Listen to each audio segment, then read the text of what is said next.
Hello, friends. Welcome back.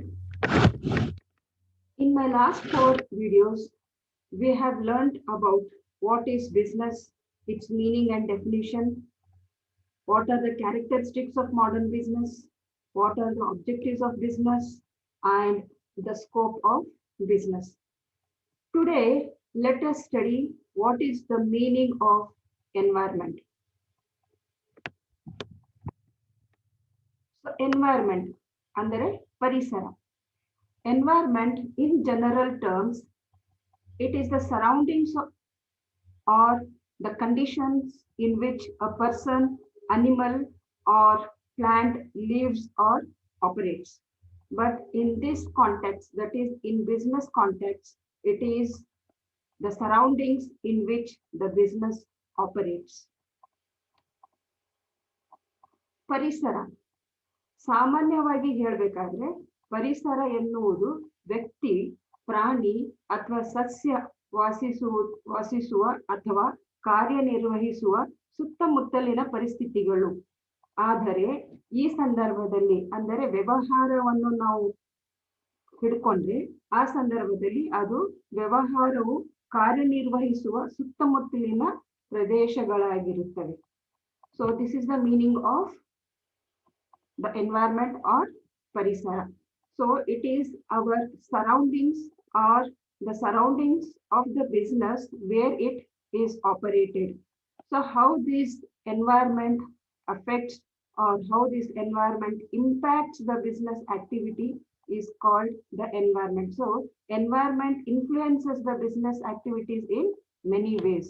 So parisara ಎಂಬುದು ನೈಸರ್ಗಿಕವಾಗಿರುತ್ತದೆ plus ಮಾನವ ನಿರ್ಮಿತವಾಗಿರುವಂತಹ ಈ ಪರಿಸರಗಳು ವ್ಯವಹಾರದ ಚಟುವಟಿಕೆ ಮೇಲೆ ಯಾವ ರೀತಿ ಪರಿಣಾಮ ಬೀರಬಹುದು ಅನ್ನೋದನ್ನ ಈ ಒಂದು ಪರಿಸರ ವ್ಯವಹಾರ ಪರಿಸರದಲ್ಲಿ ಅಧ್ಯಯನ ಮಾಡ್ತೀವಿ. ಇದು ಯಾವ ತರ ಪರಿಸರಗಳು ಇದ್ದಾವೆ, ಈ ಪರಿಸರಗಳು ನಮ್ಮ ವ್ಯವಹಾರದ ಮೇಲೆ ಯಾವ ರೀತಿ ಪರಿಣಾಮ ಬೀರಬಹುದು ಅನ್ನೋದನ್ನ ನಾವು ಮುಂದೆ ಅಧ್ಯಯನ ಮಾಡ್ತೀವಿ. So this is the definition of environment. And next, types of environment. The environment falls into two main categories, that is natural environment, or it is also called as primary, and secondly human-made environment or secondary environment. So natural environment, as you all know, it includes all living and non-living things that occurs naturally on earth. It is God creation, we can say. The creation of these components have been done by nature and not by any human intervention. So the primary environment is being created naturally. It is not created by human beings. And the second one is human-made environment. Human-made environment includes all those things which are created by humans for their use.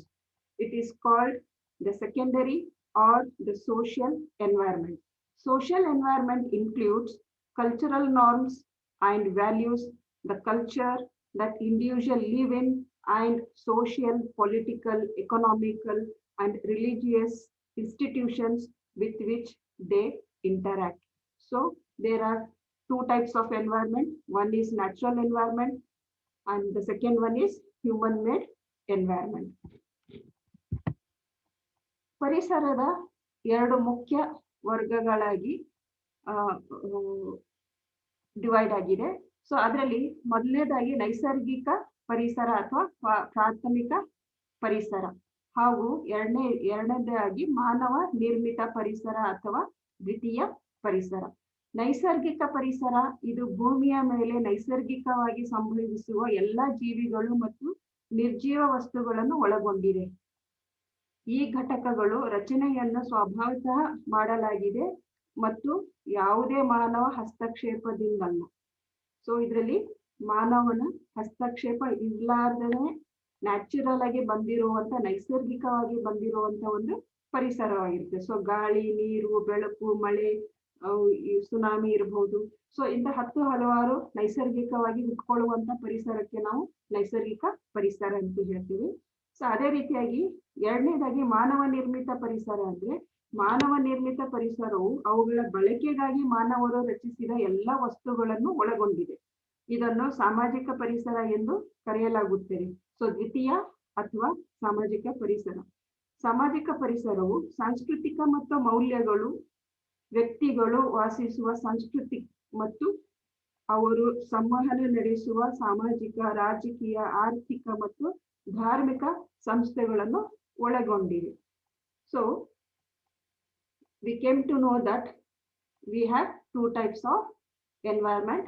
ಒಂದು ನೈಸರ್ಗಿಕವಾಗಿ ಬಂದಿರುವಂತದ್ದು, ಅದು ದೈವವಾಗಿ ಬಂದಿರುವಂತ ಒಂದು ಪರಿಸರ, which cannot be created by human being, which is natural, ನೈಸರ್ಗಿಕವಾಗಿರುವಂತದ್ದು. ಮಾನವ ಅದನ್ನು ಮತ್ತೆ ನಿರ್ಮಾಣ ಮಾಡದೇ ಇರುವಂತ ಒಂದು ಪರಿಸರ, ಅದು ನೈಸರ್ಗಿಕ ಪರಿಸರ. ಇನ್ನೊಂದು ಮಾನವ ನಿರ್ಮಿತ ಪರಿಸರ ಅಂದ್ರೆ ಅದು ಮಾನವ ತನಗೆ ಯಾವ ರೀತಿ ಬೇಕೋ ಆ ರೀತಿ ಅದನ್ನ ಬದಲಾವಣೆಯನ್ನು ಮಾಡುವಂತ ಒಂದು ಪರಿಸರ ಆಗಿರುತ್ತೆ ಅದು. So these are the two types of ವಿಧಗಳು, ಪರಿಸರ ವಿಧಗಳು. And we move on to next slide, that is the meaning of business environment or ವ್ಯವಹಾರ ಪರಿಸರದ ಅರ್ಥ. So all these days we studied about what is business, characteristics, objectives and scope, and also we studied what is the meaning of environment and what are the different types of environment. Now let us study what is the meaning of business environment. So business environment refers to the surroundings or factors which affect the operation of the business. It refers to the area where the business exists. It consists of several factors which affect the functioning, growth, profitability, and even continuation or termination of business. ವ್ಯವಹಾರ ಪರಿಸರವು ಸುತ್ತಮುತ್ತಲಿನ ಅಥವಾ ವ್ಯವಹಾರದ ಕಾರ್ಯಾಚರಣೆಗಳ ಮೇಲೆ ಪರಿಣಾಮ ಬೀರುವ ಅಂಶಗಳನ್ನು ಸೂಚಿಸುತ್ತದೆ. ಇದು ವ್ಯವಹಾರ ಇರುವ ಪ್ರದೇಶಗಳನ್ನು ಸೂಚಿಸುತ್ತದೆ.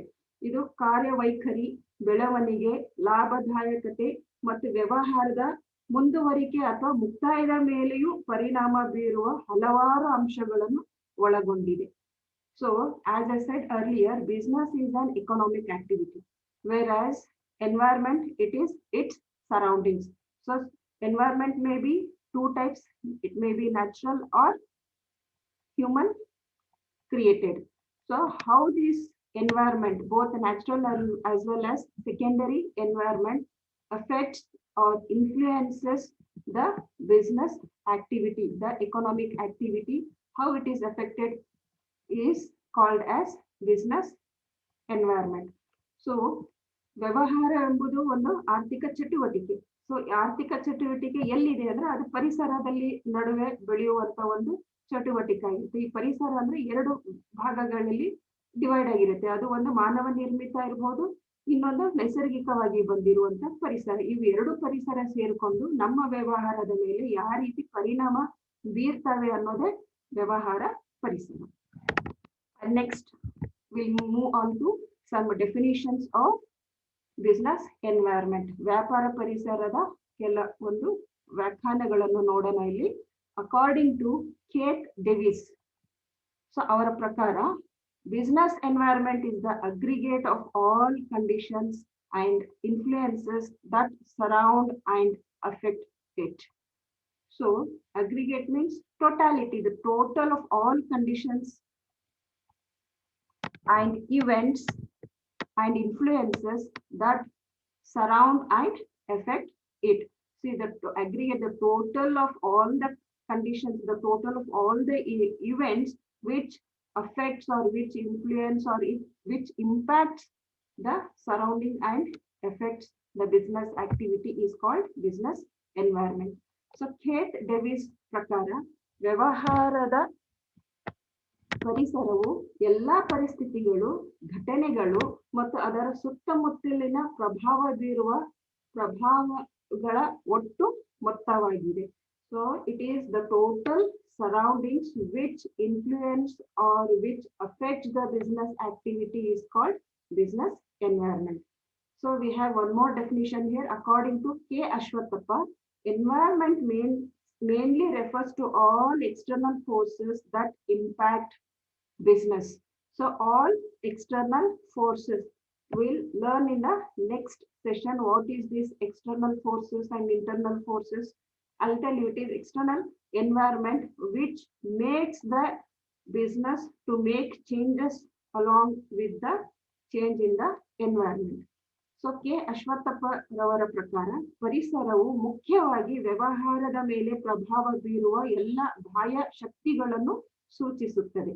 ಸೊ ಬಾಹ್ಯ ಶಕ್ತಿಗಳು ಅಂದ್ರೆ we have so many macro environment. ಸಮಗ್ರ ಪರಿಸರ ಅನ್ನೋದು ಒಂದು ಇದೆ, ಒಂದು ನಮ್ಮ ಪರಿಸರ ಬಿಟ್ಟು ಹೊರಗಡೆ ಇರುವಂತ ಒಂದು ಪರಿಸರದ ಬಾಹ್ಯ ಶಕ್ತಿ ಅಂತ ಹೇಳ್ತೀವಿ. ಸೊ ಈ ಬಾಹ್ಯ ಶಕ್ತಿಗಳು ನಮ್ಮ ವ್ಯವಹಾರದ ಮೇಲೆ ಯಾವ ರೀತಿ ಪ್ರಭಾವ ಅಥವಾ ಪರಿಣಾಮ ಬೀರ್ತಾವೆ ಅನ್ನೋದಕ್ಕೆ ನಾವು ವ್ಯವಹಾರ ಪರಿಸರ ಅಂತ ಕರಿತೇವೆ ಅಂತ ಕೆ ಅಶ್ವತ್ಥಪ್ಪ ಅವರು ಹೇಳ್ತಾ ಇದ್ದಾರೆ ಇಲ್ಲಿ. And according to S P Robbins and Mary, environment refers to institutions or forces that affect the organization's performance. Again, here also they say how the environment affects or influences the organization's performance is called as business environment. SP Robbins ಮತ್ತು ಮೇರಿ ಅವರ ಪ್ರಕಾರ ಪರಿಸರವು ಸಂಸ್ಥೆಯ ಕಾರ್ಯಕ್ಷಮತೆಯನ್ನು ಪರಿಣಾಮ ಬೀರುವ ಸಂಸ್ಥೆಗಳು ಅಥವಾ ಶಕ್ತಿಗಳನ್ನು ಸೂಚಿಸುತ್ತದೆ. ಸೊ ನಮ್ಮ ಕಂಪನಿ, ನಮ್ಮ ಬಿಸ್ನೆಸ್ ವ್ಯವಹಾರದ ಕಾರ್ಯಕ್ಷಮತೆ ಮೇಲೆ ಪರಿಣಾಮ ಬೀರುವಂತ ಒಂದು ಶಕ್ತಿಯುಳ್ಳ ಪರಿಸರಕ್ಕೆ ವ್ಯವಹಾರ ಪರಿಸರ ಎಂದು ಕರೆಯುತ್ತಾರೆ ಅಂತ ಈ ರಾಬಿನ್ಸ್ ಅಂಡ್ ಮೇರಿ ಅವರು ಹೇಳ್ತಾರೆ. So will move on to next slide, that is ವ್ಯವಹಾರ ಪರಿಸರದ ಗುಣಲಕ್ಷಣಗಳು ಮತ್ತು ಸ್ವರೂಪ. So nature and characteristics of business environment. So the business environment's characteristics are of 5 types. First one is it is complex in nature, it is very dynamic, it is relativity, multifaceted, far-reaching impact. So let us see one by one what is the meaning of these characteristics. So ವ್ಯವಹಾರ ಪರಿಸರದ ಗುಣಲಕ್ಷಣಗಳು ಮತ್ತು ಸ್ವರೂಪ, ಅದರ ಬಗ್ಗೆ ಚರ್ಚೆ ಮಾಡೋಣ ಈಗ. The first point is the environment is very complex and complicated in nature. The business environment has many forces, events, conditions, and influences arising from a variety of sources, variety of environment, varieties of internal, external, micro, macro environment, which influence the business activity. So it is very complicated. If we have only one environment, we would have been controlled, but there are n number of environment which is being surrounded by the business. So it becomes very complex and complicated to the businessman to understand the environment and move along with the environment. Therefore, it is very difficult to understand all the factors affecting a given environment at any time. So ಸಂಕೀರ್ಣ. So ವ್ಯವಹಾರ ಪರಿಸರ ಎಂಬುದು ತುಂಬಾ ಸಂಕೀರ್ಣವಾದುವಂಥದ್ದು. So it is very complicated. ಬಹಳ ಅದನ್ನ ಅರ್ಥ ಮಾಡ್ಕೊಳ್ಳೋದು ತುಂಬಾ ಕಷ್ಟಕರವಾಗಿರುವಂಥದ್ದು. ಸೊ ವ್ಯವಹಾರ ಪರಿಸರವು ಹಲವಾರು ಅಂಶಗಳು, ಘಟನೆಗಳು, ಪರಿಸ್ಥಿತಿಗಳು ಮತ್ತು ವಿವಿಧ ಮೂಲಗಳಿಂದ ಉಂಟಾಗುವ ಪ್ರಭಾವಗಳನ್ನು ಹೊಂದಿದೆ. ವಿವಿಧ ಮೂಲಗಳನ್ನು ಅಲ್ಲಿ ಅದಕ್ಕೆ ಬೇರೆ ಬೇರೆ ಮೂಲಗಳಿವೆ. ವ್ಯವಹಾರ ಅಂತ ಒಂದೇ ಅಲ್ಲ, ಪರಿಸರ ಅಂದ್ರೆ ಒಂದೇ ಅಲ್ಲ. ಪರಿಸರ ಅದು ಆಂತರಿಕ ಇರ್ಬೋದು, ಬಾಹ್ಯ ಇರ್ಬೋದು, ಬಾಹ್ಯದಲ್ಲಿ ಮತ್ತೆ ಸೂಕ್ಷ್ಮ ಹಾಗೂ ಸಮಗ್ರ ಪರಿಸರಗಳು ಇರಬಹುದು. ಸೊ ಇವೆಲ್ಲ ಪರಿಸರಗಳು ಬೇರೆ ಬೇರೆ ಮೂಲಗಳಿಂದ ಬರುವಂತ ಪರಿಸರಗಳು ಯಾವ ರೀತಿ ನಮ್ಮ ವ್ಯವಹಾರದ ಮೇಲೆ ಒಂದು ಪ್ರಭಾವ ಬೀರ್ಬೋದು ಅನ್ನೋದೇ ಒಂದು ಕಾಂಪ್ಲಿಕೇಟೆಡ್ ಆಗಿರುವಂತದ್ದು, ಸಂಕೀರ್ಣವಾಗಿರುವಂತ, ಅರ್ಥ ಆಗದೆ ಇರುವಂತ ಒಂದು ಪರಿಸರ ಆಗಿರುತ್ತೆ ಅದು. ಆದ್ದರಿಂದ ಯಾವುದೇ ಸಮಯದಲ್ಲಿ ನಿರ್ದಿಷ್ಟ ಪರಿಸರದ ಮೇಲೆ ಪರಿಣಾಮ ಬೀರುವ ಎಲ್ಲ ಅಂಶಗಳನ್ನು ಅರ್ಥ ಮಾಡಿಕೊಳ್ಳುವುದು ತುಂಬಾ ಕಷ್ಟವಾಗಿದೆ ಅಂತ ಹೇಳ್ತಾರೆ. ಸೊ ಪರಿಸರ ಅನ್ನೋದು ಯಾವಾಗ್ಲೂ ಚೇಂಜ್ ಆಗ್ತಾ ಇರುವುದು, ಯಾವಾಗ್ಲೂ ಬದಲಾಗ್ತಾ ಇರುವಂತ ಪರಿಸರ ಅಂದ್ಮೇಲೆ ನೈಸರ್ಗಿಕವಾಗಿದ್ದಿರ್ಬೋದು ಅಥವಾ ಮಾನವ ನಿರ್ಮಿತ ಇರ್ಬೋದು, ಅದು ಯಾವಾಗ್ಲೂ ಸ್ಟಾಗ್ನೆಂಟ್ ಆಗಿರಲ್ಲ, ಸ್ಥಿರವಾಗಿರಲ್ಲ. It will be changing. So the businessman find it very difficult to understand the environment. And the next point is dynamic in nature. Like the natural environment, business environment is an ever changing concept that always keeps on changing constantly. It changes from time to time and does not remain constant for a longer period. Such changes bring both opportunity and threats for business. ಕ್ರಿಯಾಶೀಲ ಅಥವಾ ಕ್ರಿಯಾತ್ಮಕ. ನೈಸರ್ಗಿಕ ಪರಿಸರದಂತೆ ವ್ಯವಹಾರ ಪರಿಸರವು ಅಥವಾ ವ್ಯಾಪಾರ ಪರಿಸರವು ಸದಾ ಬದಲಾಗುತ್ತಿರುವ ಪರಿಕಲ್ಪನೆಯಾಗಿದ್ದು ಅದು ಯಾವಾಗಲೂ ಹಾಗೂ ನಿರಂತರವಾಗಿ ಬದಲಾಗುತ್ತಲೇ ಇರುತ್ತದೆ. ಇದು ಕಾಲಕಾಲಕ್ಕೆ ಬದಲಾಗುತ್ತದೆ ಮತ್ತು ದೀರ್ಘಕಾಲವರೆಗೆ ಸ್ಥಿರವಾಗಿರುತ್ತದೆ. ಅಂತಹ ಬದಲಾವಣೆಗಳು ವ್ಯವಹಾರಕ್ಕೆ ಅವಕಾಶಗಳು ಮತ್ತು ಬೆದರಿಕೆಗಳನ್ನು ತರುತ್ತದೆ. So we have two words here, opportunities and threat. So the environment can bring us an opportunity or it may create threat to the business activity. So these two things, opportunity and threat, they exist in external environment, whereas the strength and weakness exist in within the business. When there is an opportunity, when you are strong enough, everything is taken as opportunity. When you are weak, naturally whatever changes happens in the environment, it is being treated as a threat. So ಇಲ್ಲಿ ಎರಡು ಪದಗಳಿವೆ, ಒಂದು ಅವಕಾಶ, ಇನ್ನೊಂದು ಬೆದರಿಕೆ. ಈ ಅವಕಾಶ ಮತ್ತು ಬೆದರಿಕೆ ಅನ್ನೋದು ಪರಿಸರದಲ್ಲಿ ಇರುವಂತದ್ದು. ಅದೇ ರೀತಿ ಒಂದು ಸಾಮರ್ಥ್ಯ ಇರಬಹುದು, ಇನ್ನೊಂದು ವೀಕ್ನೆಸ್ ಅಂತ ಹೇಳ್ತೀವಿ, ನಮ್ಮ ದೌರ್ಬಲ್ಯ. ಇವೆರಡು ನಮ್ಮಲ್ಲೇ ಇರುವಂತದ್ದು. ನಮ್ಮಲ್ಲಿ ಅಂದ್ರೆ ವ್ಯವಹಾರ ಸಂಸ್ಥೆಯಲ್ಲಿ ಇರುವಂತದ್ದು. ಸೊ ನಾವು ದೌರ್ಬಲ್ಯ ಆಗಿದ್ದಾಗ ಪರಿಸರದಲ್ಲಿ ಏನೋ ಬದಲಾವಣೆ ಆದ್ರೂ ನಾವು ಅದನ್ನ ಬೆದರಿಕೆ ಅಂತ ಪರಿಗಣಿಸ್ತೀವಿ.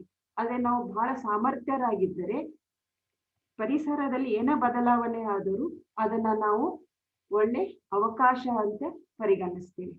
So that is why the environment is dynamic in nature.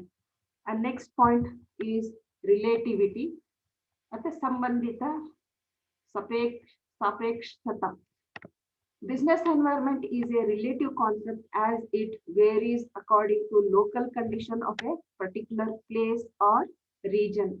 Business environment differs from place to place, region to region, and from country to country. So it is related to the particular place or region. So it differs according to the different places or different regions where it exists. So ವ್ಯವಹಾರ ಪರಿಸರವು ಒಂದು ನಿರ್ದಿಷ್ಟ ಸ್ಥಳ ಅಥವಾ ಪ್ರದೇಶದ ಸ್ಥಳೀಯ ಪರಿಸ್ಥಿತಿಗಳಿಗೆ ಅನುಗುಣವಾಗಿ ಬದಲಾಗುವುದರಿಂದ ಸಾಪೇಕ್ಷತ ಪರಿಕಲ್ಪನೆಯಾಗಿದೆ. ವ್ಯಾಪಾರ ಪರಿಸರವು ಸ್ಥಳದಿಂದ ಸ್ಥಳಕ್ಕೆ, ಪ್ರದೇಶದಿಂದ ಪ್ರದೇಶಕ್ಕೆ ಮತ್ತು ದೇಶದಿಂದ ದೇಶಕ್ಕೆ ಭಿನ್ನವಾಗಿರುತ್ತದೆ. And the next point is multifaceted. Due to the complexity and dynamism of a business environment, it continuously changes its shape and character. Business environment changes are multifaceted in nature. So as I said earlier, we cannot study the environment. We cannot just anticipate or we cannot predict what will happen in the future. So both the environment, primary as well as secondary environment, are very complicated. We cannot guess or we cannot predict what will happen. So it becomes very complicated and it keeps on changing, dynamic in nature. So it is called as multifaceted. So ಈ ಒಂದು ಪರಿಸರ ಅನ್ನೋದು ಬಹುಮುಖಿಯಾಗಿರುತ್ತದೆ. ವ್ಯವಹಾರ ಪರಿಸರದ ಸಂಕೀರ್ಣತೆ ಮತ್ತು ಚಲನಶೀಲತೆಯಿಂದಾಗಿ ಅದು ನಿರಂತರವಾಗಿ ಅದರ ಪ್ರಕಾರ ಮತ್ತು ಪಾತ್ರವನ್ನು ಬದಲಾಯಿಸುತ್ತದೆ. ವ್ಯವಹಾರ ಪರಿಸರ ಬದಲಾವಣೆಗಳು ಪ್ರಕೃತಿಯಲ್ಲಿ ಬಹುಮುಖವಾಗಿವೆ. ಈಗ ವ್ಯವಹಾರ ಬದಲಾಗ್ತಾ ಇರುವಂತ ಒಂದು ನೇಚರ್ ಇರುವಂತದ್ದು. ಅದೇ ರೀತಿಯಾಗಿ ಅದು it is very complex in nature. ಅದನ್ನ ಅರ್ಥ ಮಾಡ್ಕೊಳ್ಳಕ್ಕೆ ತುಂಬಾ ಕಷ್ಟಕರವಾಗಿರುತ್ತೆ. ಯಾಕಂದ್ರೆ ಅದು ಬದಲಾಗ್ತಾ ಇರುತ್ತೆ, ಅದು ಸ್ಥಿರವಾಗಿರಲ್ಲ. ಅದು ಯಾವುದೇ ಪ್ರಾಥಮಿಕ ಇರ್ಬೋದು ಅಥವಾ ಸೆಕೆಂಡರಿ ಪರಿಸರ ಇರ್ಬೋದು, ಎರಡೂ ಪರಿಸರವು ಬದಲಾವಣೆ ಆಗ್ತಾ ಇರೋದ್ರಿಂದ ಅದು ಬಹುಮುಖಿಯಾಗಿ ಕಂಡು ಬರುತ್ತೆ ಒಂದು ವ್ಯವಹಾರ ಮಾಡುವವರಿಗೆ. And next point is far reaching impact. The business environment has a far reaching impact on organization. It has long term effects on the performance of the business.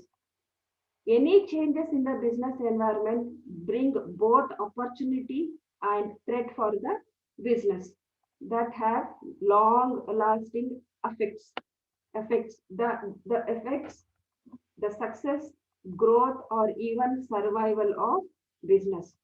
Any favorable condition brought by such changes may bring more profit and support business growth, whereas unfavorable conditions brought by such factors may have worse effect on the business and may become a threat for its continuation. So whatever changes happens in the environment, it will be for a longer period. So it may come as an opportunity or it may be a threat to the business organization. So if at all it comes as an opportunity, it is an advantage to the company. It stays for longer period. So at that time the company may grow to the larger extent. Whereas if any environment enters as a threat, again it will stay for longer period, which affects the whole organization and it will be put into loss.